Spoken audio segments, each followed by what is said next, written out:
Very simply, the one big beautiful bill will deliver the strongest border on earth, the strongest economy on earth, the strongest military on earth, and ensure the United States of America will remain the strongest country anywhere on this beautiful planet of ours. President Trump taking a victory lap after his big, beautiful tax bill passes after a long, ugly fight. But fears of soaring debt, higher rates, and investor flight persist at a time when the rules of global trade are being rewritten. Live from Singapore, this is Insight with Haslinda Amin. U.S. trading partners brace for letters on tariff rates from Washington, which Trump says may be sent out starting Friday. Asian equities trading weaker on fears about higher duties. Goldman Sachs senior economist Kevin Daly joins us to talk about the biggest threat to the global economy. He's looking at demographics, debt, and policy uncertainty. Also ahead, the Thai Stock Exchange CEO joins us exclusively to talk about whether fresh political uncertainties will further erode investor confidence. And in a developing story, India bars Jane Street from accessing local markets, dealing a blow to its $2.3 billion derivatives business.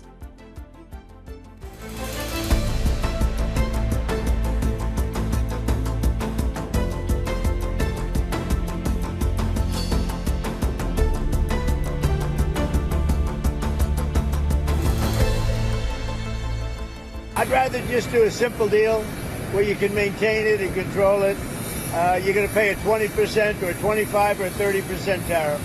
You put in a record. And we're going to be sending some letters out starting probably tomorrow, maybe 10 a day, to various countries saying what they're going to pay to do business with the U.S. President Trump saying his administration may begin sending letters as soon as this Friday, setting unilateral tariff rates. His threat is hitting sentiment on Asian markets as it comes just 5 days before Washington's July 9th deadline for negotiations, and many trading partners are still struggling to finalize deals. For more on this, let's bring in Bloomberg senior editor Bill Ferris. And Bill, too good to be true, right? 90 deals in 90 days, not to be. Some will be getting those letters, and the numbers on it will be crucial.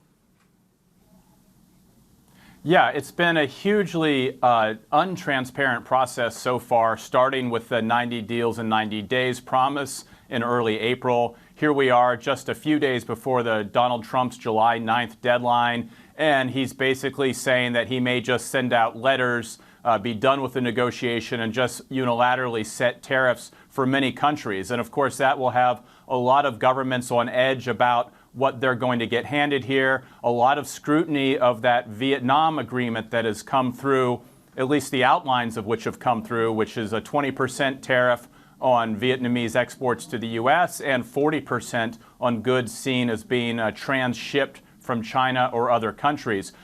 A lot of other governments, particularly in the region, will be looking at how they can get perhaps a better deal than what Vietnam got, and are worried about whether they might get something worse. So we're looking at, everything from the smallest economies in the region up to Japan. Japan, remember, was seen as one of the countries that was going to get an early deal. It was talked about as being at the head of the line. And in the last 10 days or so, we've seen them fall to what seems the back of the line, with Trump criticizing their position on things like rice and auto. So a lot of uncertainty in the process here, and that's going to continue into the weekend. Of course, the focus on Asian countries like Indonesia, like India. What's the latest on trade talks with them? Well, we do have some lines out of Indonesia, some reporting that they plan to sign a $34 billion trade and investment pact. Sounds like this will be a kind of a framework memorandum of understanding. The details include perhaps $15 billion in energy purchases from the U.S. We don't know what some of the other aspects of that are. I think critically, we don't know what the tariff rate will be in that agreement.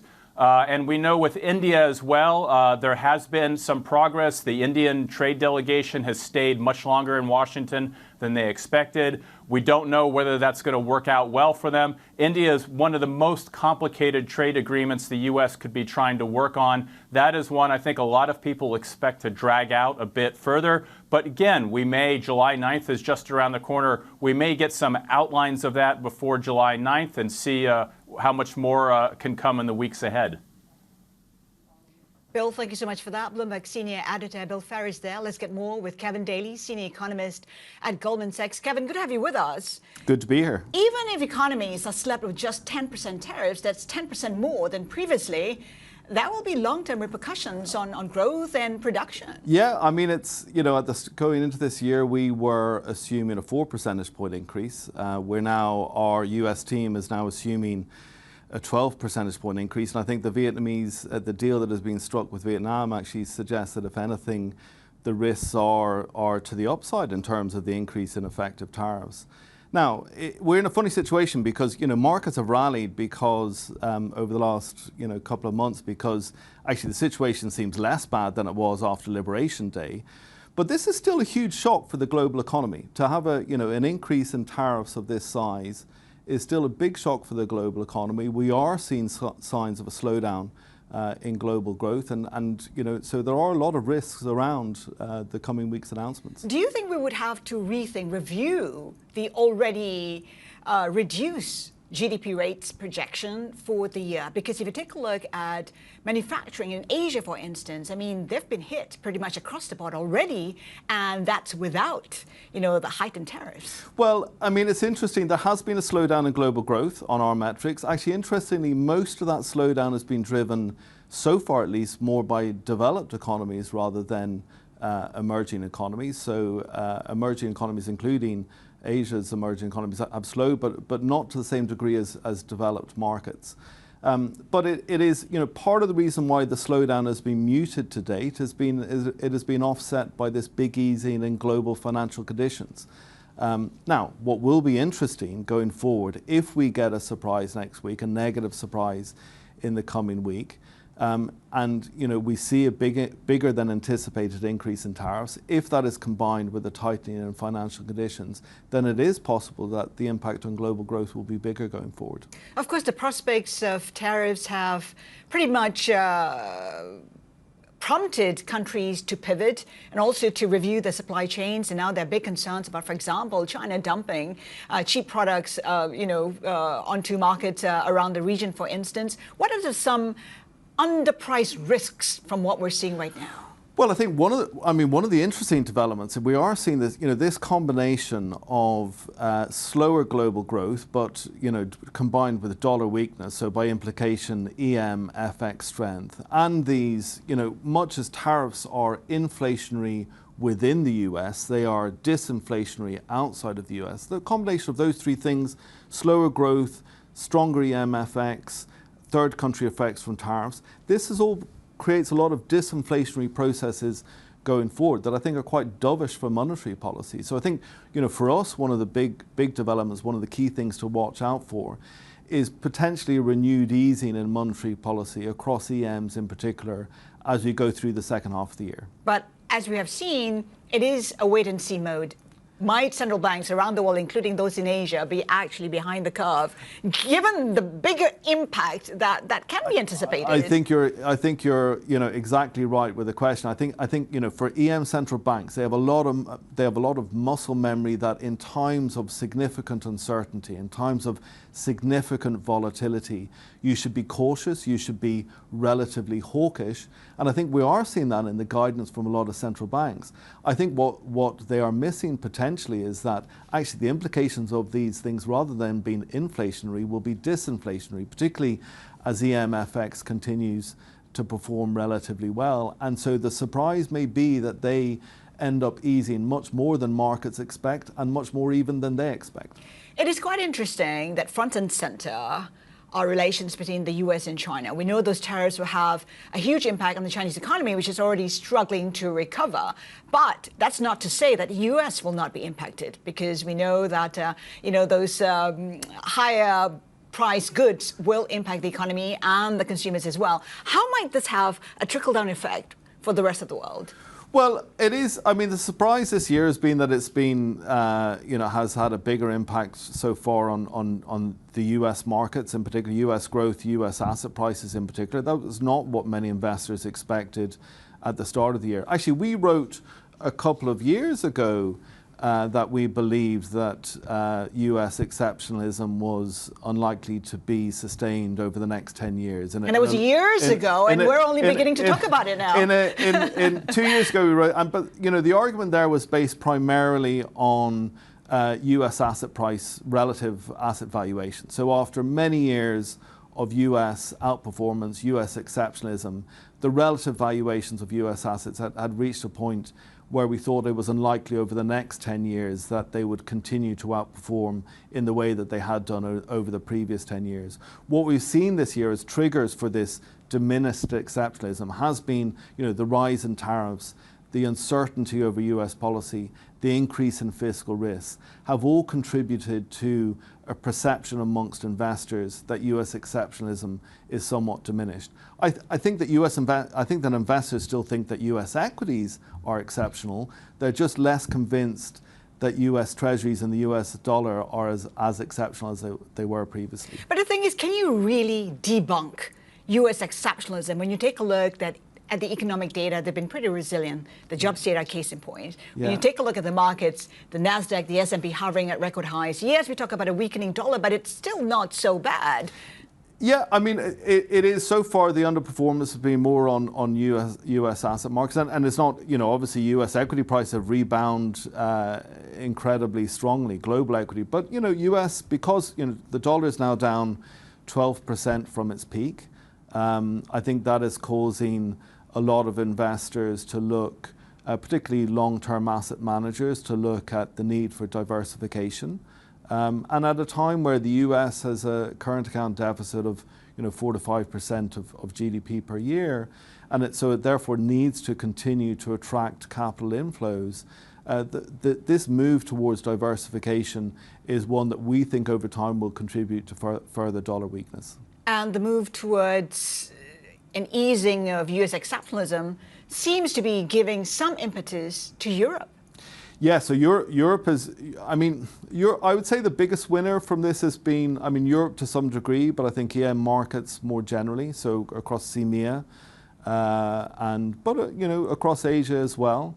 But it is, at the moment, I think the impetus for investors is to look for diversification opportunities. Quite where they will land and where the favorite picks will be ultimately, I think for many investors they're still to decide, but they are still, for now, it is the urge to diversify part of their portfolios, because in many cases they remain significantly overweight the US, but to diversify part of their portfolios away from the US. Kevin, hang tight. Kevin Daly is sticking with us. Up next, we'll hear why Treasury Secretary Scott Bessent doesn't see any serious challenges to the dollar's reserve currency status despite its recent slump. Keep it here with us. This is Bloomberg.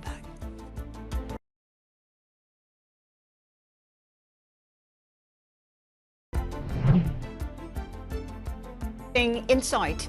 U.S. Treasury Secretary Scott Bessent is dismissing the idea that the dollar's recent weakness is putting its reserve currency status at risk. Bessent told us the Trump administration is taking steps to maintain the dollar's role. The price of the dollar has nothing to do with a strong dollar policy. Current currencies move up and down based on a variety of factors, but a strong dollar policy means several things. One is what is the dollar strong against, or is another currency stronger, higher in price at the moment? That doesn't have anything to do with a strong dollar policy. The strong dollar policy is, are we doing the things over the long term to ensure that the US dollar remains the reserve currency of the world? And we are. We are setting the stage for economic growth. We are constraining inflation. We are making the United States the best destination for global capital. And I think that's going to continue to happen. I think, as I said, Many times over since World War II, the demise of the dollar as reserve currency has been predicted, and I think once again the skeptic's going to be wrong. But there is no change in policy. Fair enough, but I'm sure you understand that the weakness that we've seen in the dollar to start the year is something we have not seen in decades. And there are other countries that have been trying to take advantage of it. In a speech just this week, we heard from the Chinese central bank governor, who really laid out at least their vision, their Chinese vision, for a new global currency order, which would, of course, mean a reduced role for the dollar and, in their view, a greater role for the yuan. Now, regardless of whether that is a viable plan, I am curious as to what you think about the idea that this is even being spoken about publicly. Well, I mean, look, what are the Chinese going to say? And by the way, it's a complete fallacy. They have a non-convertible currency. So how are they going to be a reserve currency? They also have 1.4 billion people who want to get their money out of China. They have capital constraints on taking out money. The sine qua non for a reserve currency is that it trades freely.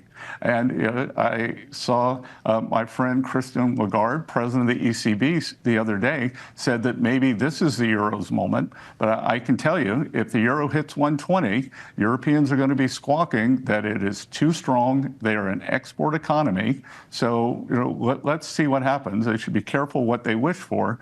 Whereas in the United States, we recognize the responsibility that comes with being a reserve currency. That was U.S. Treasury Secretary Scott Bessent. Now, President Trump scored a major victory with Congress, passing his massive tax bill. Among the biggest winners from the $3.4 trillion fiscal package are the rich, thanks to trillions in tax cuts that skew their way, as well as an estate tax exemption increase. On the other hand, some of the biggest losers are the working poor, as costs for the tax bill will be managed through cuts to Medicaid, as well as food stamps. Kevin Daly is still with us. Kevin, your key takeaways from the big and beautiful, I mean, what do you deem as perhaps the largest macroeconomic impact? I mean, I think, in terms of long-term implications, we are looking at a deficit for the US. Our US team continues to forecast the deficit will remain around 6% of GDP. That is, that is a large deficit in the context of the existence of US external imbalances as well. So the current account deficit is 4 to 5% of GDP.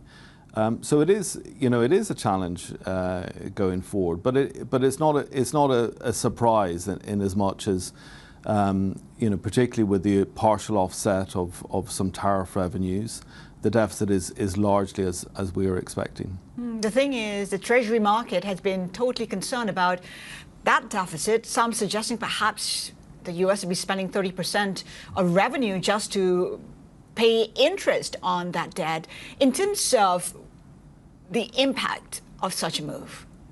So it is, I mean, this isn't, this is, as I say, this isn't a sudden change. It is there are concerns about the size of the US deficit, the rising US debt levels. I mean, I think at some stage further down the line, there is likely to be the need for some corrective action. I don't think that is imminent. Is that, we believe that, much as the dollar has weakened this year, much as our forecasts, our FX team believes that the dollar is likely to weaken further. We don't think that the US's status as a reserve currency is likely to be challenged, and therefore it can maintain deficits and fiscal and current account deficits of this size for longer than would be true for other economies. So no, we don't think this is this is something to watch, something to observe. It is a fiscal risk going forward, but we don't think it's an imminent fiscal risk. I know that you look at population and aging really closely, and it is interesting to see that the big beautiful bill does take that into consideration. In fact, it's looking at stimulus or measures to prop up the population, something to the tune of $1,000 for each baby born between 2025 and 2028. I'm just wondering what implications are there? How effective might such a move be? So, I mean, you're right. We do. I mean, we've published a lot of research on long-term economic projections for the U.S. and for the global economy. The Path to 2075 research where we've looked at these longer, and demographics are a critical element to that. I mean, it's interesting. One of the advantages of doing longer term projections is that you can look through some of the cyclical volatility, cyclical uncertainty we are seeing at the moment, and because in the long term these short term developments tend to even out, and we are left with slower moving variables such as long-term productivity convergence, demographic developments that help us forecast the long-term future. Let me just jump in here. I ask that question against the backdrop of a China that's also implementing such moves. It is providing about, $500 per year for each baby until they turn 3. So I'm just wondering, is this some sort of like the two big powers in the world trying to prop up their currencies or their economies to ensure that growth remains intact and they remain competitive? And although I have to say is that that the success of these measures on fertility tends to be relatively mixed. What is true in terms of you raise the China and the US is that the US economy we expect is growing at trend rate of around 2% per year. China, it is driven by these demographic challenges. Actually, potential growth in China has declined, but it's still running around 4.5%. That's double that of the US. Ain't too shabby. And yeah, well, it is a growth rate that most developed economies would love, and so yeah, it isn't too shabby, and it has been slowing, and we project it will slow over time.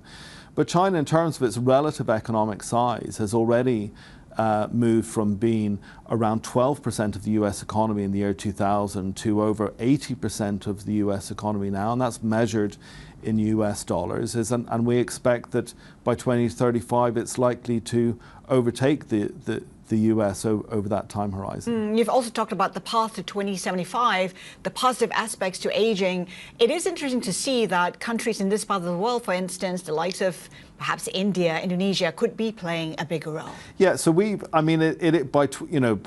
2050, so 25 years time, and our projections go out to 2075. But even let's take it 25 years time. We project that the largest economies in the world in this order will be China, the US, India, Indonesia, and Germany.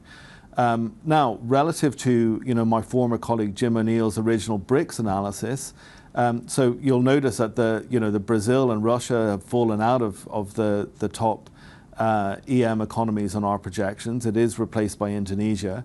There's been some skepticism around that, I would say, because of the concerns about the policy direction, potential policy directions in Indonesia. But actually, so far, the Indonesian economy has been outperforming our projections. So we have relatively conservative convergence assumptions, and over the last 2.5 years since we published that note, actually Indonesia has been growing quite a bit faster than we expected. Kevin, we have to leave it there. Thank you so much for joining us. Kevin Daly, senior economist at Goldman Sachs. Now, coming up, we speak exclusively with the Thai Stock Exchange President, Asadej Kongsiri, as investors grow nervous about the latest political crisis in Bangkok. Keep it here with us. This is Bloomberg.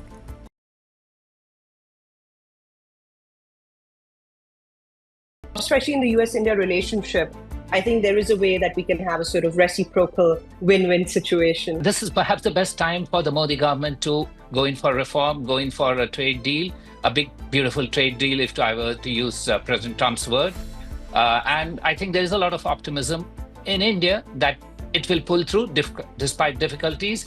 Trade talks with the US goes very well, so I'm not worried about the external demand. If the tax supply chain activities can sustain, also you have something to do with Chinese export of rare earth too. So that will be helping, the export side of China. Some of our guests this week sharing their insights on tariff negotiations. One country that has yet to secure a trade deal with the U.S. is Thailand. The Southeast Asian nation is facing a perfect storm as it seeks to fend off both a 36% tariff rate from Washington and a worsening political crisis. Suspended leader Paetongtarn Shinawatra, meantime, has been sworn in as culture minister just days after the Constitutional Court stripped her of prime ministerial authority. The move allows her to attend ministerial meetings while awaiting a court review of her alleged misconduct linked to a leaked phone call in which she appeared to criticize the army. Meanwhile, Thai stocks climbed this week. The suspension of the prime minister is seen as easing some near-term risks, but longer-term political and economic headwinds remain. The SET was the world's worst-performing market even before the recent political turmoil. Avril Hong is here with more. And Avril, a confluence of concerns expected still to weigh on Thai stocks. Yeah, some have called it a perfect storm. As you say, there could still be these risks of months of political chaos that could compound economic challenges for the country. We don't know whether Thailand will be able to negotiate down that 36% tariff level, and that could hurt exports, which for the moment are one of the key major drivers left for the Thai economy, with foreign tourist arrivals declining. And to your point about this already being the world's worst performing stock market this year, even before this recent bout of political turmoil, flip the board and take a look at some other signs of investor concerns. You look at since early 2023, foreign investors have mostly been pooling money out of Thai stock markets. The worries that these political developments could slow any efforts to boost economic growth in the country, which had already been lagging the likes of other Southeast Asian countries, Indonesia, Malaysia, the Philippines. And then think about as well how IPOs in Thailand have mostly been dwindling so far this year, which at one point, of course, had been one of the top choices for fundraising in the region. Now, flip the board again. It's worth noting that when it comes to the Thai stock exchanges, efforts to enhance the appeal from foreign investors for Thai stocks, it has recently launched a Jump Plus program. This is similar to what we're seeing in Japan and South Korea. It's hoping that, the enhancement of improvement for earnings growth, as well as encouraging companies to enhance oversight, that would help to draw in investors. But I think at the heart of the matter, what investors want to see, the restoration of trust and confidence in Thai markets, Has. That's right, Avril Hong, thank you for that perspective. For more, let's get to Thailand's capital markets, which are grappling with the latest volatility. Let's bring in the Stock Exchange of Thailand President Asadej Kongsiri. Asadej, good to have you with us. It hasn't been a pretty picture for Thai stocks. The market's been settled with a lot of different issues. In fact, the SET down about 20% year to date. Foreign investors have withdrawn almost $3 billion. I'm just wondering what's being done. What measures are there to reassure investors, get them back to the market? Well, I think as your program mentioned just now, we've launched our Jump Plus program, which is obviously similar to the Japan corporate reform program or the Korean Value Up program. We're looking for that to drive fundamentals of our businesses listed on the stock exchange. Ultimately, I think investors are looking at fundamentals of where potential growth could come from, potential S-curves could come from, and that'll be a key program that we're working with the government and other agencies that are involved to really push the economy, get the private sector to really focus on investing, reinvesting, and growing the economy again. But these measures, these programs, the Jump Plus program, for instance, have not helped to reverse sentiment. I'm just wondering, at what stage will you have to review and perhaps even come up with new measures? Yes, we're continuing to look at everything, even from the microstructures perspective, macro perspectives, short-term, medium-term. So obviously, we're looking to enhance liquidity in the market as well, attract investors back through communication will be important. I think that there's a lot of hidden jewels within the Thai market that needs to be communicated more effectively, more aggressively. And ultimately, certainty in terms of, I think, as you mentioned before, all the uncertainties that are going on around the world and in Thailand ourselves. If that clarity could come out, we have the Minister of Finance in Washington, D.C. at the moment, talking to the U.S. Trade Department. Hopefully we'll get some good news from there. So certainty will be clear, will be key. Might you consider a short selling ban to put a lid on the outflows?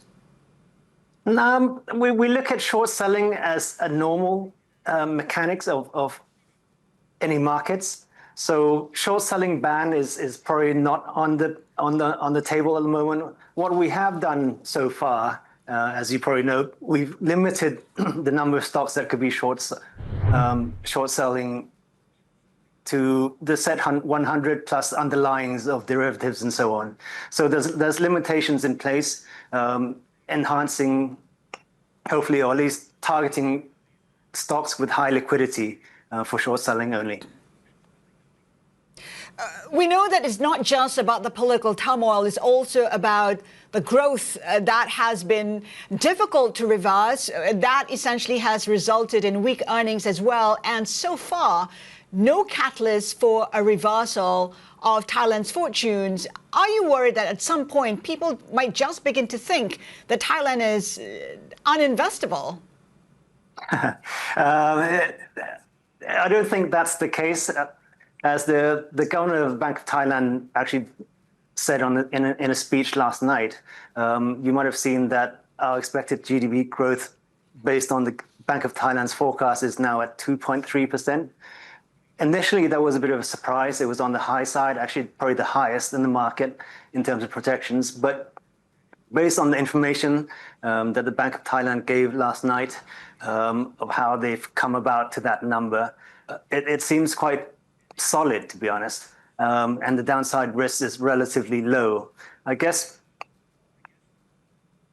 the stock exchange is also looking at making changes to regulations and so on, like treasury stocks, programs that are coming out showing resiliency, that owners or managers of businesses see their stocks as undervalued at the moment. If you look at our dividend flow, the Stock Exchange of Thailand, or SET dividend, is quite high at the moment. We have a set HD, or high dividend index, which is showing around 7%, 6-7% dividend yield, which seems to be quite attractive and draws a bit of liquidity from both offshore and internally. Is the SET working with the government and the authorities to perhaps think of measures and coordinate measures to mitigate abnormal movements in the market? Oh, absolutely. I think we do that all the time anyway. So, and there are a surveillance team using the best technologies in the world at the moment. We definitely look out for abnormalities that happens in the trading activities. We warn, we give advice to investors on anything that is unusual, anything that doesn't really relate to fundamentals of businesses. Are you considering other measures like perhaps circuit limits, changes in regulations? What might be on the table? No, I think ultimately we know that investors do like certainty, and certainty in regulations is important as well. I think the measures that we've come out so far, we're looking to hold on to this measure. I think we think it's sufficient, at least for the rest of the year, to ensure that investors have some certainty into the 6-7 months going forward. It is a tough time for the SET. In fact, 2024 was among the toughest in recent memory, given the financial scandals it had to deal with. How are you looking at governance, and do you think the worst is over? Have you managed to put a lid on all of that?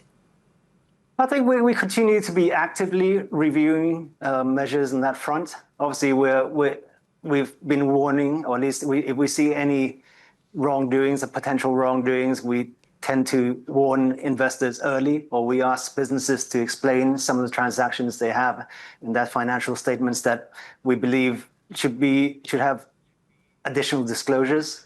We've been working with the authorities involved, the SEC, the Anti-Money Laundering Office, and so on, so that we can streamline the processes involved in bringing wrongdoers to the table and giving the right penalties for them. So that's been an ongoing effort. It's an effort that needs to continue to improve as we have new tools, as we have new technology that can help us move things quicker.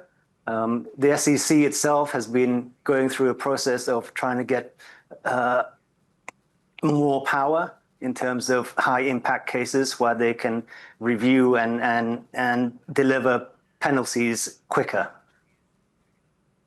Have those measures been enough? What kind of response have you gotten from international investors, from companies? What are you hearing? From talking to international investors, institutions, I think they're seeing positive signs. If you see the speed of cases coming to bear or cases coming to finalities, it's increased significantly. So that's a strong deterrent for future wrongdoings. We're doing our part as the sort of head of the information flow that we see in the markets, the analysis that we do on companies' financial statements, transactions, not only just the highlights, but we actually use technology to look into the details of the notes to financial statements to see where more information is required for investors to make the right investment decisions. Asadej, is also about accountability. I'm just wondering if you might just consider penalties for companies that do not comply to reforms in the governance in Thailand. It's something we're looking into, definitely. I think companies need to be accountable for their actions, whether it's wrongdoings or whether they disseminate wrong information or not going by the regulations that we have in place. So that is something that we're talking to the SEC quite actively in terms of how to make things come to bear, make companies as well as board of directors and management more aware and more liable or responsible in the future. It wasn't too long ago that we were talking about how attractive a market Thailand is for IPOs. In fact, it was one of the best performers in Southeast Asia, but not of late. No major ones in the last 1 year. What's the outlook for IPOs for Thailand? No, definitely it has slowed down. I think for obvious reasons. I think the uncertainties around the world and in the country, the drop in the SET index, the multiples of valuation expectations mismatch has increased. The pipeline is still quite strong, but the timing is the one that's in question. We've seen a lot of postponements of IPOs from quite a significant number of applications that we see. And you said the pipeline is strong. Can you quantify that? Because we know, for a market like Hong Kong, for instance, it's become attractive even for Thai IPOs. Yes. We were looking at least at the beginning of the first quarter, there were about 30 to 40 applications that are active. And some has obviously continued to do their IPOs, but the numbers that have come to market from those 30 to 40 has slowed down. So they're looking for the right opportunities, the right timing to come back to market. And we believe that when we see more certainty on a lot of the issues that are ongoing, the market will come back, the fundraisings will continue, and we're still quite an attractive market from a multiple perspective as well. Asadej, we so much appreciate you spending time with us. Stock Exchange of Thailand President Asadej Kongsiri there. Now still ahead on Inside. India's regulator temporarily bars Jane Street from accessing the local securities market, dealing a severe hit to the US trading firm. More on that next. Keep it here with us. This is Bloomberg.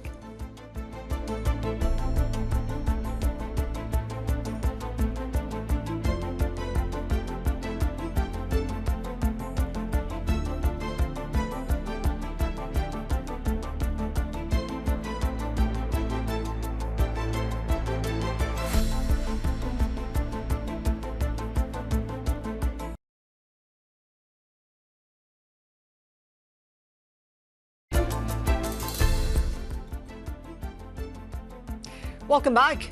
India's market regulator is barring Jane Street from access to its local securities market. SEBI also plans to seize $570 million of what it calls unlawful gains from the U.S. trading firm after an investigation into derivatives trades that generated billions of dollars. Jane Street, in a statement, says they're disputing these findings. Let's get the details with senior reporter Abhishek Vishnoi. Abhishek, it's really about SEBI clamping down, having greater scrutiny over these foreign institutional investors. That's right, and this may possibly be the biggest, fine that SEBI has employed on a foreign entity like Jane Street.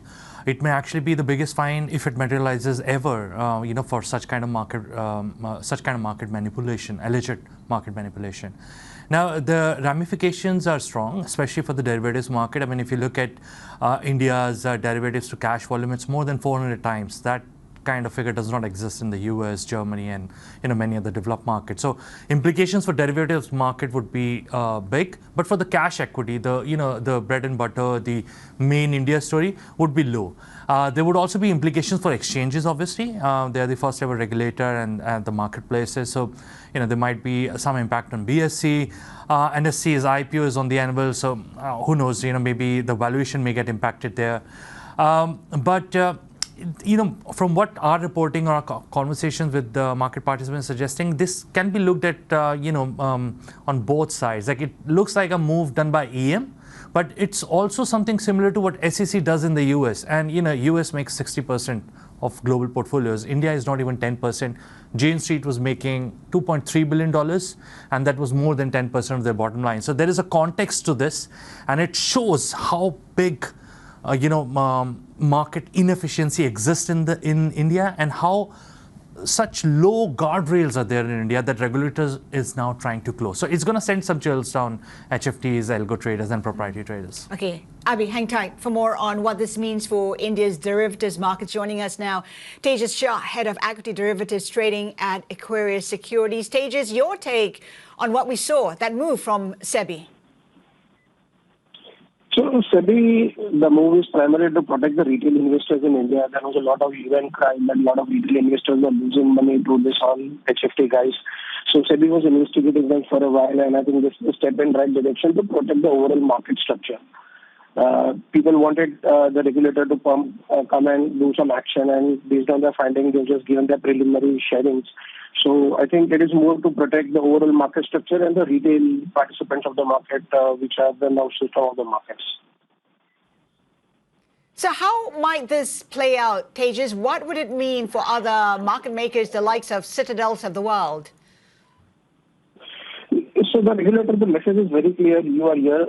You can come and play by the rule book. Don't try to manipulate the markets. If you manipulate the markets, we are there. We are watching you. You can do the things in the right way, and there is no problem on that. But if you want and take out money in an unlawful way, we are not going to allow you to do that. That is what the message is for the other players. I think the systems are so. Before Jane Street also, there were a lot of HFTs in the market existing prior to Jane Street as well, and they were there for a long time, but never ever people did what Jane Street was doing. So I think other people there are doing that in a better way compared to what Jane Street tried to do. And Abhi, in terms of market participants, what kind of answers are they looking at after this event? Well, especially they want to know what is going to happen to BSE, right? That's listed. That's where the price would be determined of what happens to with this fine on Jane Street. Then the evaluation of NSE's IPO, and they would also like to know that what happens to the money that were made by those traders now who have moved firms, who moved from Jane Street to say Millennium. Mm-hmm. What happens to that money, and why only $560 million? Why not that $2.3 billion figure that Jane Street made last year? It is going to impact Citadels and Optiver and other such firms, and it's possibly going to set up the stage for more regulations, of derivatives market in India. And to be frank, I mean, my conversations sort of goes in the direction that this shows that the market is maturing a bit.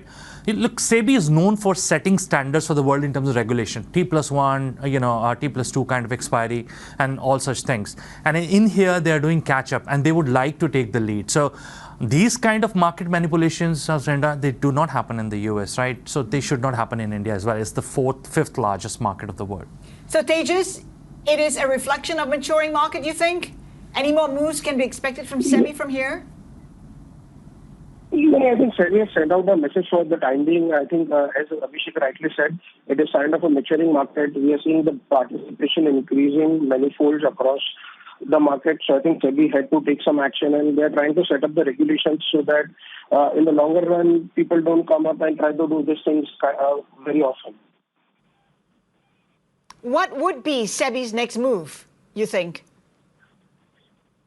I think SEBI has done what has to be done for the time being. I think they will just come and try to play with more on this HFT regulations.